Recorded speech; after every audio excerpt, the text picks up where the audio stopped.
ആ ഒരു വരുന്ന വ്യക്തി അറിഞ്ഞിരിക്കണം, ആ കൽപ്പനകൾ അനുസരിക്കണം, ദൈവത്തോട് ഒത്തുചേരണമെന്ന് പറയുന്നു.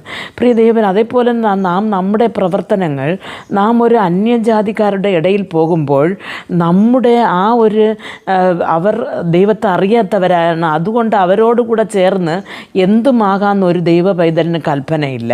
അതേപോലെ തന്നെ ഒരു അക്രൈസ്തവനായ ഒരാൾ ഇവിടെ വരുമ്പോഴും അവർക്ക് വേണ്ടി നമ്മുടെ നിയമങ്ങളെ മാറ്റുവാനുള്ള അധികാരവും നമുക്കില്ല.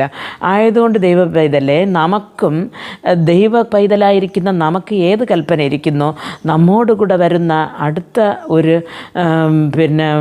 ജാതിക്കാർക്കായാലും അവർക്ക് നിർബന്ധമായിട്ടും ഈ കൽപ്പനകൾ അവർക്കും ബാധകമാണ്. ആയതുകൊണ്ട് നമുക്ക് വേണ്ടിയോ അല്ലെങ്കിൽ അവർക്ക് വേണ്ടിയോ ദൈവകൽപ്പനകൾ ഒരിക്കലും ആർക്കും മാറ്റി വയ്ക്കേണ്ടത് ഒന്നല്ല എന്ന് ദൈവം പറയുമ്പോൾ, ദൈവകൽപ്പനകൾ അനുസരിച്ച് മുമ്പോട്ട് പോകുവാൻ ദൈവം നമുക്കും നമ്മുടെ തലമുറയ്ക്കും കൃപ